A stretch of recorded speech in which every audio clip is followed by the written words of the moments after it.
Welcome, everyone. Thank you so much for joining us for today's Lunch and Learn on Holding Big Oil Accountable. We are thrilled to be joined by Megan Matthews, Research Associate at the Center for Climate Integrity. My name is Abby Bradford. I am Maine Conservation Voters and Maine Conservation Alliance's Outreach Manager. Our organizations work to protect Maine's environment and our democracy by building diverse coalitions, by influencing public policy, by holding politicians accountable, and by helping to win elections. A few technical notes for today's event. You are all muted, but we do want to hear from you. You send your questions and comments to me, Abby, through the chat. You can find that by hovering your mouse over the bottom of your screen. Also, if you're having any technical difficulties, please message Will Sedlak also through the chat.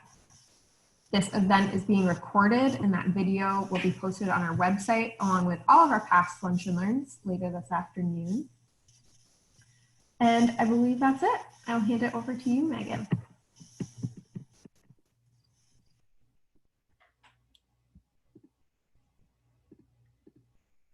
Awesome. Okay. Thank you so much for that introduction, Abby, and to Maine Conservation Voters and everyone who's joining the call today. I'm super excited to talk to you all about holding big oil accountable. As Abby noted, I'm a research associate at the Center for Climate Integrity, which works to hold the fossil fuel industry accountable for the contributions to the climate crisis. And more specifically, we work with communities that want to ensure that the fossil fuel industry pays their fair share of climate costs, specifically through climate litigation. Across the country, about 15 cities and counties, 3 states, a federal district, and a trade association have all brought climate litigation cases against major oil and gas companies to the courts. They're brought under different state laws, different legal theories against different defendants, but they're all rooted in the same basic fact. The Big Oil knew as early as the 1960s that their products would lead to climate change and that would have disastrous impacts worldwide. This information has been uncovered due to the hard work of investigators, researchers, journalists who have found internal documents that laid bare this history of deception. So today we're going to dive into a little bit of that history and then talk about what the consequences of that campaign of denial will be for Maine. So we're going to start in the very beginning. In the 19th century, there was already science that specifically tied carbon dioxide to increases in heat, and then by the end of the century they were specifically quantifying the contribution that it made to the greenhouse effect.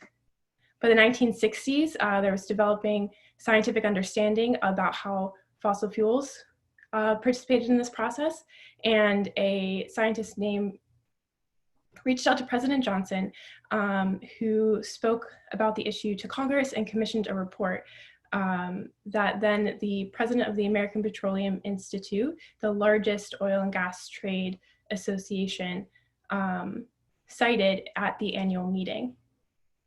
So major oil and gas companies were on notice about the causes and consequences of climate change, and they were paying attention. They started to commission their own research, like the API's report on the sources, abundance, and fate of gaseous atmospheric pollutants that you see to the right. And each individual company started to develop their own research programs to better understand the scope of the problem.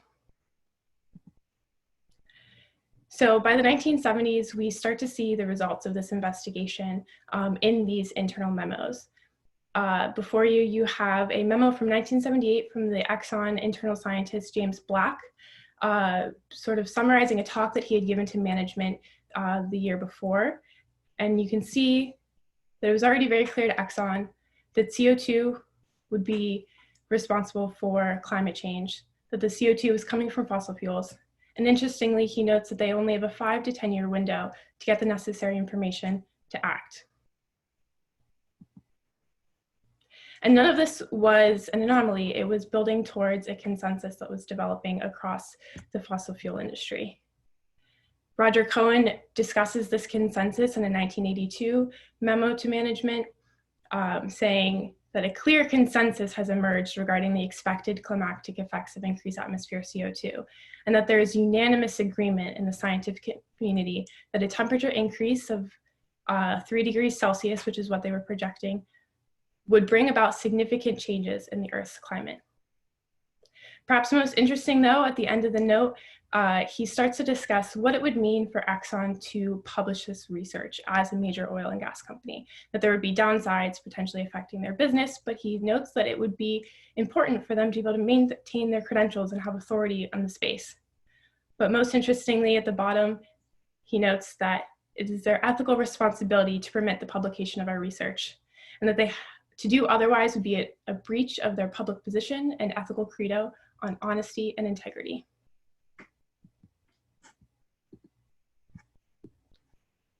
So there was a clear consensus. And as Exxon scientist Ed Garvey has noted, the issue is not were we going to have a problem, the issue is how soon and how fast and how bad it was going to be, not if. In that photo on the bottom, you can see Ed working on one of the studies for Exxon. He's on the left. And all of this research and resources that they were pouring in to answer these questions started coming back with some pretty clear results. In 1982, Exxon internally circulated this projection for the increase in carbon dioxide in the atmosphere, the line on the left, and the resulting increase in temperature, the line on the right. And as Representative Alexandria Ocasio-Cortez pointed out in a congressional hearing this fall, they accurately predicted that in 2019, we would hit a CO2 parts per million of 415, and that we would have about 1 degree Celsius of warming. When she asked the Exxon scientist testifying before Congress that day if she had read that correctly, he responded, "We were excellent scientists."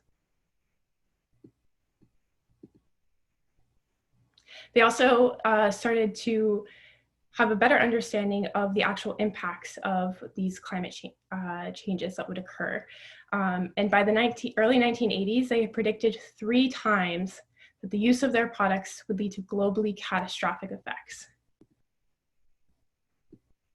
In 1980, the American Petroleum Institute convened a task force to deal with the issue of climate change. And in attendance were representatives from Texaco, which later became Chevron, Exxon, and Standard Oil of Ohio, which later became part of BP. And after discussing all of the projections of the potential increases in CO2 and the resulting temperature increases, they listed these 3 increases as the likely impacts. By 2005, they saw a 1 degree Celsius increase that would have barely noticeable effects. By 2038, there would be 2.5 degree increase with major economic consequences. In another part of the memo, they describe these major economic consequences as the world's economic growth halting to a stop. By 2067, there would be a 5 degree rise in temperature with globally catastrophic effects. Internally in Exxon in 1981, the corporate planning department asked Roger Cohen, one of their scientists, to review a scenario that they had put together. He wrote back with one edit, that the scenario had noted that their projections would have some climate change, but the effects would be well short of catastrophic. And Cohen notes that this was far too reassuring, that it was distinctly possible that the CPD scenario would later produce effects which will indeed be catastrophic, at least for a substantial fraction of Earth's population. And then in another 1982 internal primer, Exxon starts to dive into all the specific effects of these temperature increases. And they note, in addition to the effects of climate on global agriculture, there's some potentially catastrophic events that must be considered. They then dive into Arctic ice melting, sea level rise on the degree of 5 meters, flooding of Florida and the District of Columbia.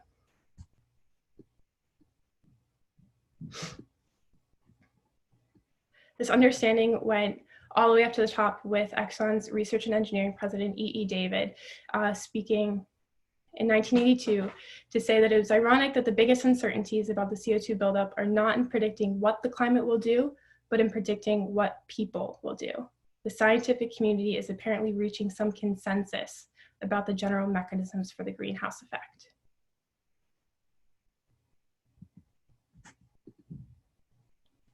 Shell was also working on their own internal predictions about what climate change would mean for the world.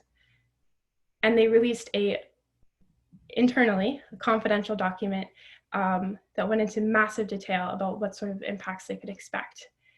And they summarize it as the changes could be the greatest in recorded history. They could alter the environment in such a way that habitability would become more suitable in one area and less suitable in the other. Adaptation, migration, and replacement could be called for. All of these actions will be costly and uncertain, but could be made acceptable. Later on, they note that more than 30% of the world's population lived within a 50-kilometer area joining oceans and seas, some even below sea level. And large, low-lying areas could be inundated, e.g. Bangladesh, and might have to be abandoned or protected effectively. And if anyone has seen in the news recently, all of the stories about the massive destruction and displacement occurring in Bangladesh, you have to wonder how exactly Shell thought that could be made acceptable. But this isn't to say they didn't act at all on this information. In the 1970s, major oil and gas companies, including Exxon, Shell, and Texaco, started filing patents for equipment that would work in a warming and melting Arctic, that would survive stronger storms and rising sea levels. In 1989, the New York Times profiled a decision by Shell to increase the height of a drilling rig at a cost of about $16 million so that it could survive the sea level rise they predicted through the year 2065. Clearly, by the 1980s, Big Oil had a deep understanding of climate change. They had established the consensus. They acknowledged the concern in the 60s. They spent resources trying to understand the problem, and they came to a very clear conclusion. CO2 from fossil fuels would lead to global warming. And they started to dive into what that would mean for the world. Their models projected the temperature increases with stunning accuracy. They warned of catastrophic impacts, and they broke down exactly what those impacts would look like for people across the world. And they acted. They prepared their assets, they designed the new equipment, they internally debated their role and their responsibility in the climate change conversation. They evaluated the potential impact on their operations and what it would mean for the different facilities and their locations, and what it would mean for their bottom line. But instead of warning the world and leading the transition to clean energy, Big Oil lied. In 1988, we start to see this pivot, which is interesting because it's the year that James Hansen testifies before Congress that the scientists had detected a warming trend that could only be explained by the burning of fossil fuels. So all of the oil industry's fears about policies and regulations constricting their profits and whether or not they could continue to operate as they had in the past started to become true. And so we start to see a pivot. In an internal document, Exxon lays out their new position, that they're to emphasize the uncertainty in the scientific conclusions regarding the potential enhanced greenhouse effect, the same conclusions that their own internal scientists had spent years developing. You also see that they noted that they wanted to provide leadership within the American Petroleum Institute to help guide that organization, and that they would urge a balanced scientific approach while talking with the different government officials and bodies. They started using different mediums to put out this new perspective. They published books. This one you kind of see the influence of Exxon on the American Petroleum Institute, where they say that there are no conclusive or even strongly suggestive scientific evidence that human activities are significantly affecting sea levels. After all, a conclusion that global climate change is a result of human activity would require much more scientific knowledge about the entire Earth system than exists today. You also see Shell get into the game and state that their position in an internal confidential document was that scientific uncertainty and the evolution of energy systems indicate that policies to curb greenhouse gas emissions could be premature and divert resources from more pressing needs and further distort markets. They also lay out the different venues in which they want to bring this message, from the academic and MIT Global Policy Change Program to providing work for the IPCC technical assessments and getting involved in the UNFCCC meetings and influencing national and regional policies. The fossil fuel industry also took a broader look at influencing public opinion.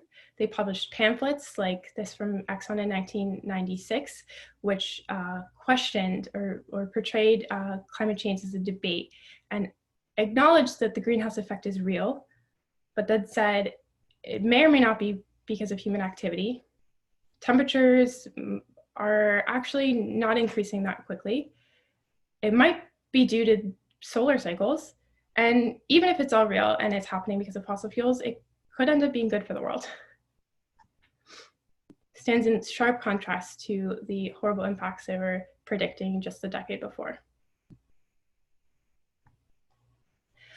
They also used new strategies like Mobil's advertorial, where every Tuesday for years, Mobil took out advertising space in the New York Times, like you can see on the left, and produced an ad that looked more like an editorial and would opine on their different positions and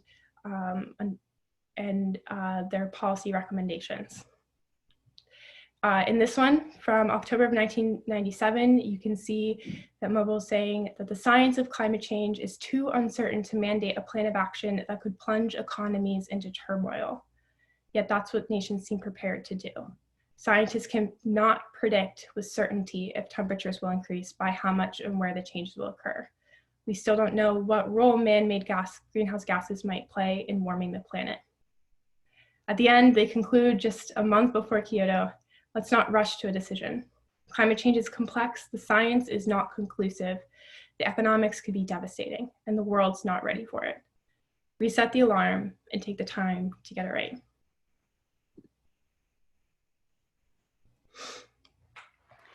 They also released more typical ads, although still quite deceptive.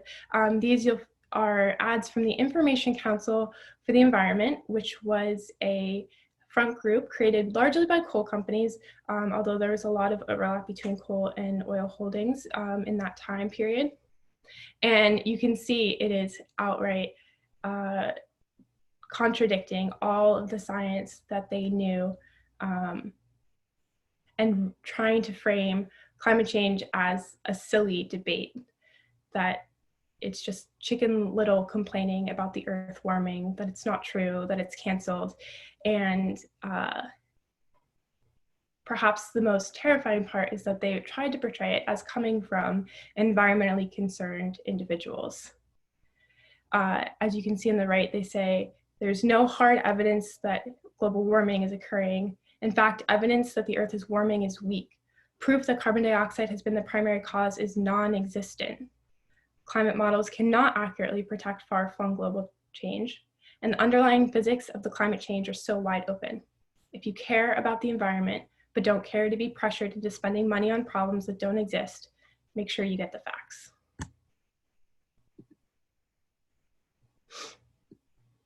So in direct contrast to the quote that we saw from Exxon Research and Engineering President E.E. David just a few years before, saying that there was consensus, we have Exxon Chairman Lee Raymond in 1996 stating that the scientific evidence remains inconclusive. And if this all seems like a massive conspiracy, it's because it is. A few years ago, a document from the American Petroleum Institute was leaked that laid out the organization's plan for how to take control of the climate conversation. It was called the Global Science Communications Memo, but more commonly it's referred to as the Victory Memo. Because as you can see, they lay out what they consider to be victory. The average citizens understand, in quotations, recognize uncertainties in climate science, that the media understands uncertainties in climate science, and that those promoting Kyoto Treaty are seen as out of touch with reality. The quotation marks around understand are doing a lot of work here and make it very clear that the American Petroleum Institute knew exactly what it meant to actually understand climate science. And on the right, you can see that the total budget for this plan, which was very well developed with different metrics and ways to reach out to teachers and scientists and congressmen and the media, would for the first year cost $2 million. Now there would be a significant portion of spending coming later on. But that wouldn't be the only way or the only money that these companies would use to try to influence the climate conversation. From 1998 until 2017, an accounting by the Union of Concerned Scientists found that ExxonMobil's public giving included $36 million to denier and obstructionist organizations.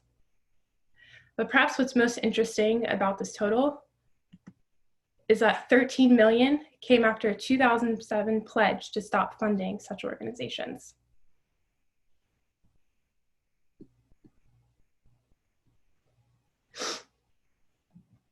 But they continued.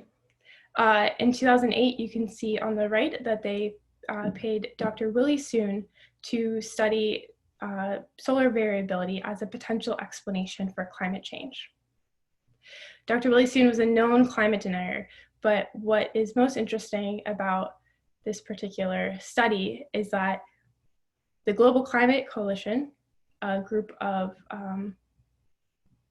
or front group for the fossil fuel industry, years earlier had already tried to put together a primer that would list out all the potential contrarian theories and alternate explanations for climate change, and then looked at the counter arguments.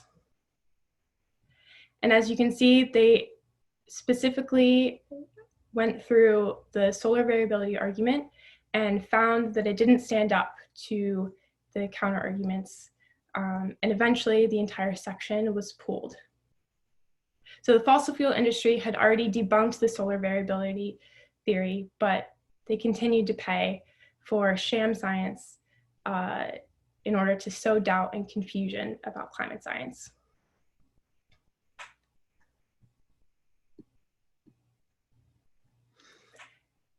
Now, after a while, they continued to get called out on these actions. Pretty much every fossil fuel company pledged to stop funding Willie Soon in 2015. And it became less acceptable to be funding climate deniers or to question the science around climate change as the public consensus was building. That doesn't mean the deception had stopped. A report from the UK organization InfluenceMap found that the 5 largest publicly traded oil and gas companies have spent $1 billion on climate-related branding and lobbying in the 3 years since the Paris Agreement was signed. So this includes their greenwashing campaigns and then their lobbying against climate action. And we could have an entire other lunch and learn on the modern deception and the greenwashing campaigns. But if we want to stick to what happened in history, one thing's very clear. The fossil fuel industry knew, and they lied. So what does this mean for Maine? It means that we lost decades of opportunities to act on climate change. It means that we built infrastructure that is carbon intensive. It means that we lost the opportunity to phase down the fossil fuel industry in a controlled manner. And now we're starting to see the impacts of climate change. Maine is one of the states that is warming the most and the most quickly across the country. There's widespread summer droughts that will increase warmer winters with more rain, less snow, earlier springs, more frequent and severe storms. You'll have sea level rise, increased flooding, invasive species, disrupted fishing, agricultural reductions. And all of these impacts come with a cost.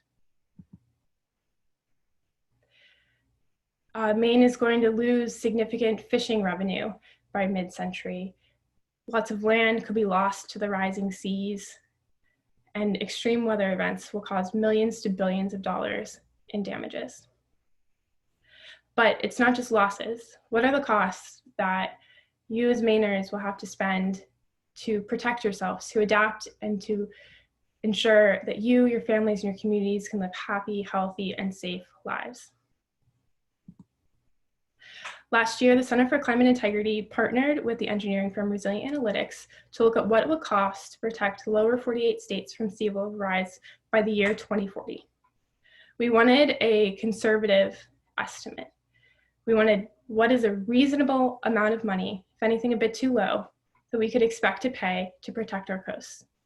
So we used a moderate emissions scenario, RCP 4.5, for those who are familiar.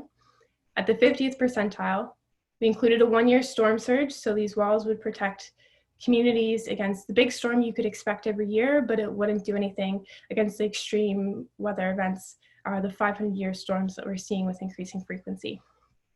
And we just looked at places that would need to protect existing infrastructure. But the numbers that we found were anything but reasonable. In Maine, the total was $10.9 billion.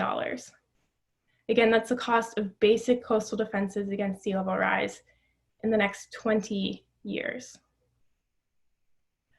For a bit of context, the 2019 state budget, including federal funds, was $8.4 billion. If you want everyone to pay their fair share, you're looking at $8,100 per capita. The total to protect coastal communities across the United States is $416 billion. That's a cost that approaches that of the national highway system with about half the time to implement. But of course, these costs won't be paid on a national level. Right now, they fall onto communities. So we took these bills and we broke them down by county. And there are 7 counties across Maine that face bills of over $1 billion. And this is just for one impact, one cost for one impact of climate change. So there's no doubt that the costs of climate change are massive and they're mounting. I do want to leave you with a question, though I will provide my own answer. Who pays? For the Center for Climate Integrity and the dozens of communities that have brought climate litigation cases against the fossil fuel industry, Big Oil knew, Big Oil lied, and Big Oil should pay. I think that's it for me, so I'll turn it back over to Abby. Thank you so much, Megan. That was really powerful and infuriating. And I'm seeing some clapping hands popping up on people's screens. If you are feeling as fired up as I am, please stay tuned for more information on this topic and ways that you can take action. But right now, let's ask Megan our questions. You can send those to me, Abby, through the chat, which you can find by hovering your mouse over the bottom of your screen. And I haven't seen any yet, though it's a little hard to scroll through amidst my messages. So Will and Megan, let me know if I missed one. But bring me forward. What are your questions? I should have drummed some up myself. I think I'm just still processing. Okay. Yeah, I threw a lot at you guys. Janice asked, have there been successive litigations? I think maybe Janice meant successful. Yeah, that is a great question. So these cases are pretty new. Most of them have been filed quite recently. I think the earliest were back in 2018 because they're reliant on this deception narrative that was only starting to be uncovered, and also on the developments in attribution science. So being able to specifically tie the impacts of climate change back to, or being able to specifically tie impacts to climate change and be able to specifically tie climate change to the fossil fuel industry in a foolproof package.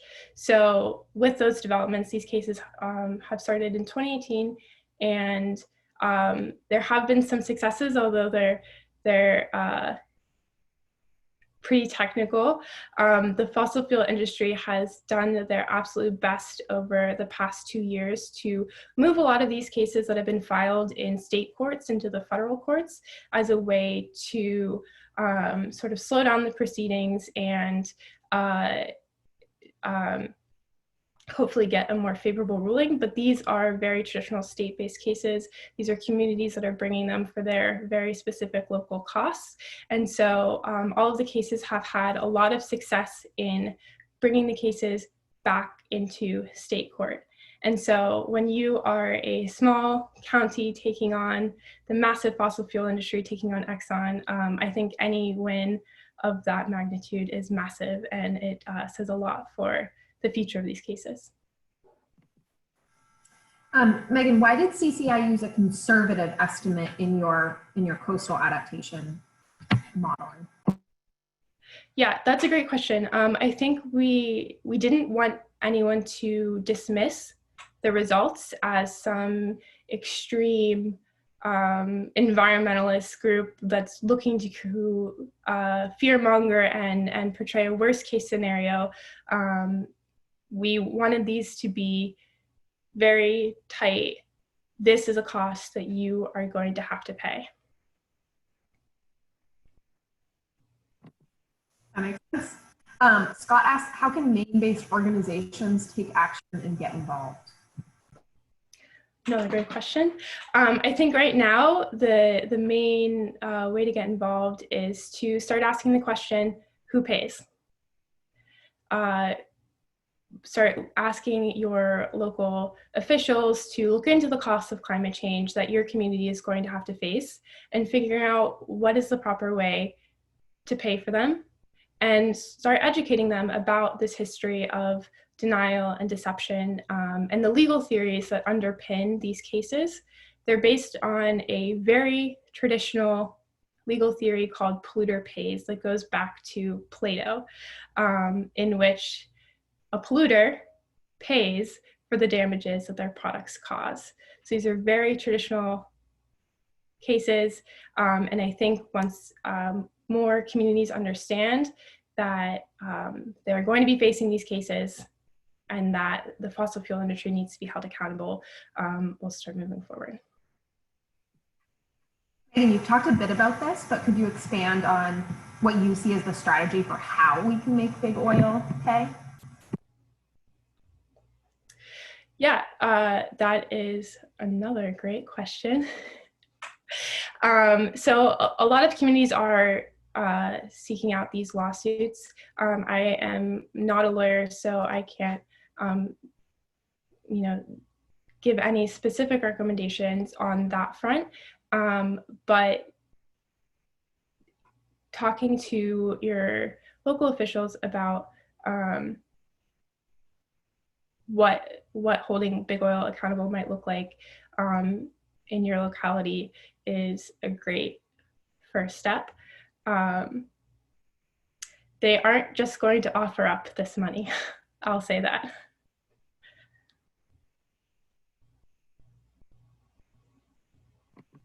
All right, we got a couple of more detailed questions that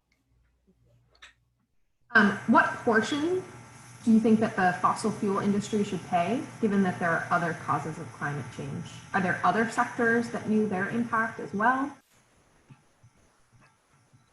Yeah, so this is a question that ultimately the courts are going to have to figure out, and that's one of the reasons why that is the method that a lot of these communities are using to hold the fossil fuel industry accountable, because that's the traditional place for our government to sort out who is wrong and just how wrong are they. So a lot of these cases start with the attribution science that I mentioned, and some incredible work that was done by a scientist called Richard Heady, that tied a massive proportion of the greenhouse gas emissions across history to the fossil fuel companies. So we know that they have a large responsibility for these emissions.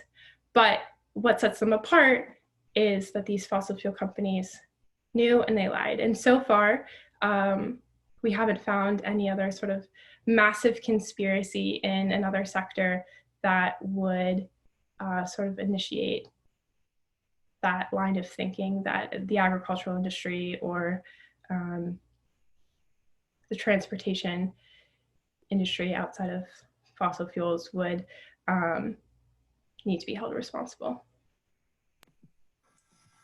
Tristan asks, what was accounted for in your estimate of the cost of coastal resilience? And they offer the example that projects in the Netherlands and in other areas where they're constructing these huge engineering projects to adapt, that they have significant costs in disrupting businesses in those areas, global trade and port systems. Were things like that included, or was it more narrow? Yeah, so it was more narrow. Again, we just wanted a very conservative number. If anything, it's too low. These were planning level estimates. So it's basically the cost to construct the seawalls that we found to be necessary. And part of the reason why we kept it to that is because we were looking across the country and we couldn't figure out the local regulations or habitat disruptions or any sort of other fees that these sorts of projects would incur. It was, we weren't trying to do the planning for your local community to figure out what it would cost, but just to give you a planning level estimate.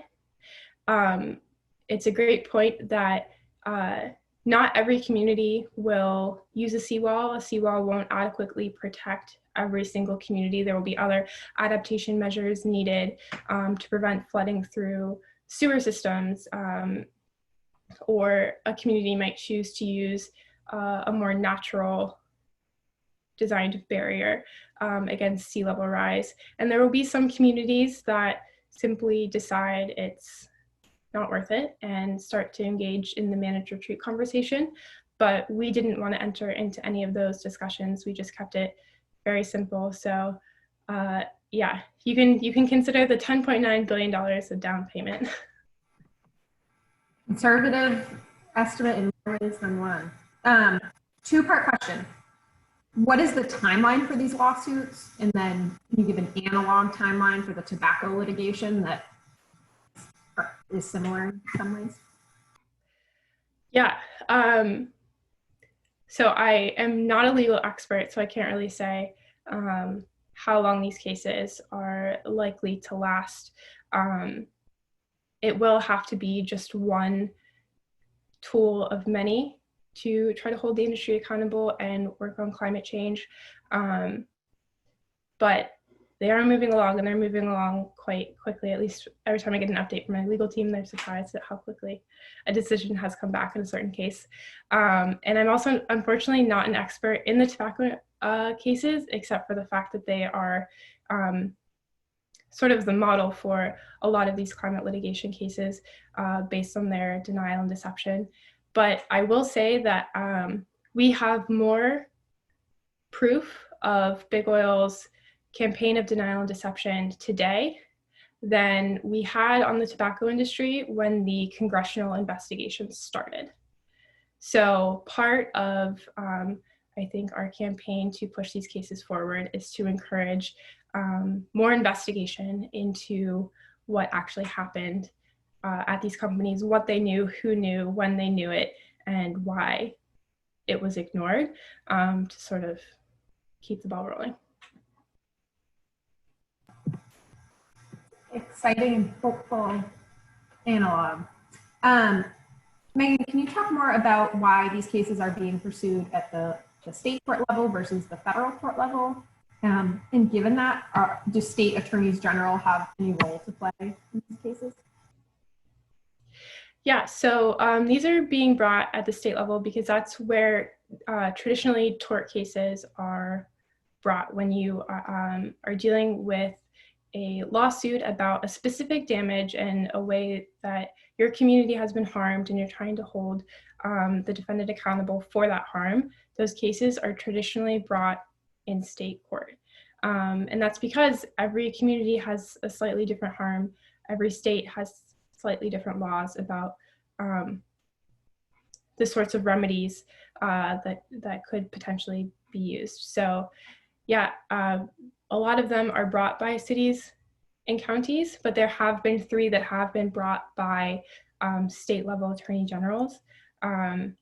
There was a case in Rhode Island, which is the furthest along, a traditional cost recovery case that Rhode Island has been damaged by the fossil fuel industry, and they're requesting a remedy for that. But quite recently, within the past year, the Massachusetts Attorney General Maura Healey has brought a case that was very interesting. It's a little bit of a different legal theory than we had seen before, and it was a consumer protection case that was based around the fact that Big Oil lied in selling their products, and they deceived the public and their consumers, and they need to be held accountable for that.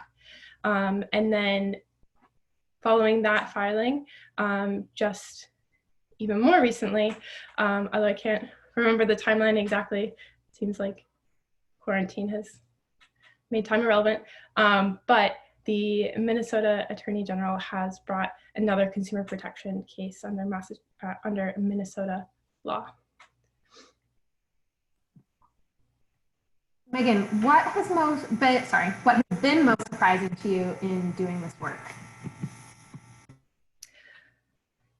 I think this might be a little bit of a cop-out, but just the power of this message and how effective it can be at getting people to think critically about the causes and consequences of climate change. I know that when I first started looking through these documents, I was just constantly having to take a breath and think about, the world that we lost when these companies didn't act on climate change, and just how absolutely awful that was. But I sort of expected that reaction. And so one of the things that was surprising was when I shared the research that I was doing with my father, who will maybe be watching this later, hi, who worked in the coal industry for 30 years. So he is, or has been, the opposite of an environmentalist, is not particularly motivated by your traditional climate change arguments. But when he hears the deception narrative, he sees these documents or watches a congressional hearing, he too wants these companies to be held accountable, because ultimately nobody likes being lied to. There are so many good questions left, and I'm trying to sift through so that we don't run out of time. You already touched on this a bit, but more specifically, why does Big Oil not want to be in federal court? So Big Oil does want to be in federal court. And the reason they argue that they should be in federal court are because it's too onerous to have all these cases across the country happening at once, which is a little funny coming from some of the most powerful and well-endowed corporations in our country, and also that they try to spin these cases into being about regulation, and so they say that belongs to at the federal level, but ultimately these aren't about regulations. These aren't about what happens moving forward or any future actions by these companies. None of these lawsuits ask the companies to in any way rein in their production, extraction, refining, or selling of these products. They're just asking for them to pay for their fair share of the resulting damages. So regardless of what happens moving forward, we have significant damages that have occurred in the past, and someone needs to pay for them. Could you talk more about the Rhode Island case? Unfortunately, I am not an expert in the Rhode Island case. Totally fine. But I am happy to send out my email, and I will follow up with whoever has questions about Rhode Island. Yeah, that would be great. Sorry, this one is long. I'm wrapping my head around it. I think this is getting back to the analog of the tobacco industry suits. So in that case, as you said, states worked together and eventually succeeded in getting a large legal settlement. This person's asking if it would be that route would be preferable to encouraging individual communities and states, which I think you indicated that that's also a goal of this work. But then they specifically asked, sorry, Zoom chat is very finicky to scroll through. Is fraud the charge that was ultimately the decision in that case? Or danger to a known exposure? I guess what is the charge that companies are being accused of in these cases? So in these cases, they're, again, not a lawyer, so I apologize to any lawyers if I misuse these terms, but there is an element of fraud in some of them, especially in the consumer protection cases. But I'm sorry, what was the other part of the question? I'm not sure. I was confused about whether they refer to the tobacco case or this one. So whoever sent okay. Follow up with clarification. Yeah. Oh, the tobacco settlements.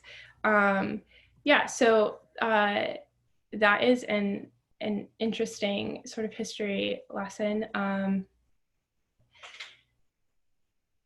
The tobacco settlements were super successful in a few ways, in the money that they got for states to address the harms that had been caused to their healthcare industries by the tobacco industry. And they didn't have to trade away those remedies for any sort of future regulation.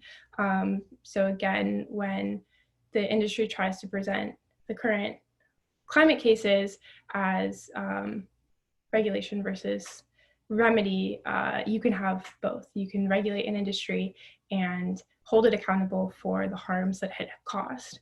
Their tobacco settlements have been criticized, though, because of the way that they were set up.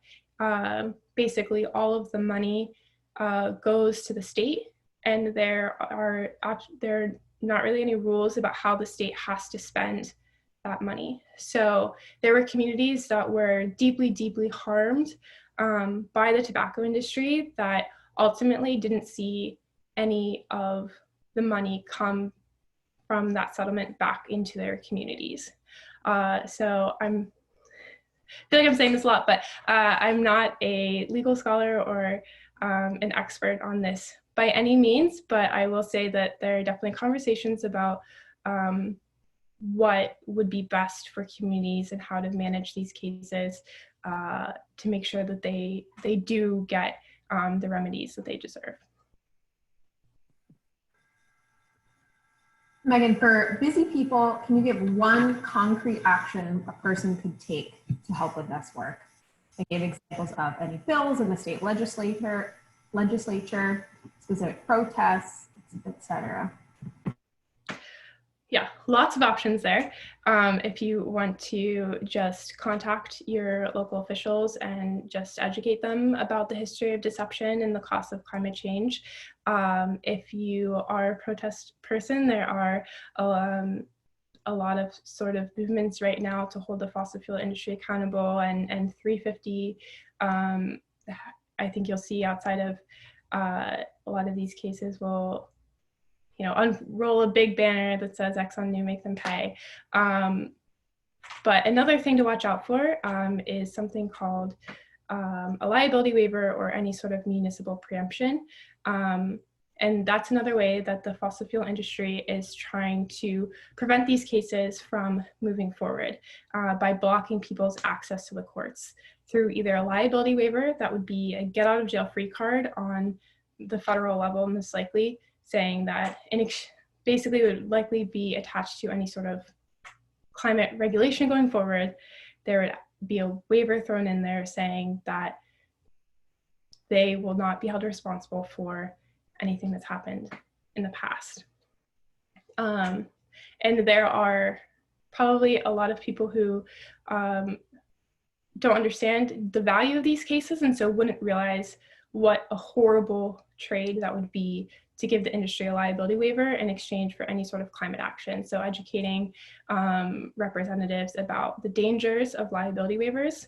And on a more local level, there's municipal preemption, where there are states that are trying to make it more difficult for local cities and communities to bring cases like this by either saying that they need the approval of the legislature or the AG in order to file their own case, by saying that they aren't allowed to hire outside counsel, or they aren't allowed to accept any sort of outside funding for these cases. And so keep a lookout for that, and just encourage your elected officials again to protect access to the courts. It's a fundamental part of democracy, and is not a right that should be infringed upon for any reason. This is a fairly technical question, so no worries if you don't know the answer, but for regulatory agencies, there are limitations on how large of a fine they can levy on people or corporations. Is there hope that these lawsuits will be able to get around that limitation? And is that partially why there are many smaller lawsuits being pursued at the community level?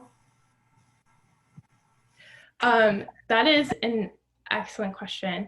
And again, I'm not an expert, but I would say that these cases are not being brought within any sort of process within an agency. These are in the court system. And so I do not believe that there would be the same sorts of restraints on the possible payouts or remedies for these cases. Someone dropped a recommendation in the chat for folks to read Merchants of Doubt by Eric Conway. I'll just throw that out there.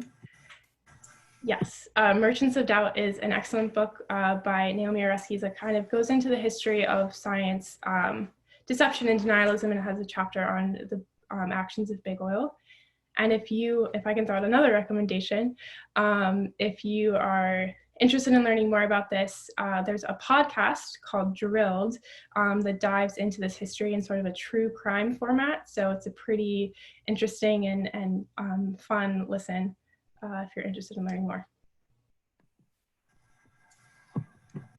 Are there social media resources that we can share to spread the word on this?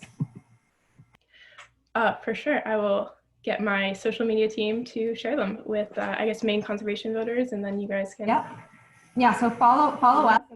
We'll be putting stuff out that you can like and share, and then also look at the Center for Climate Integrity's accounts too.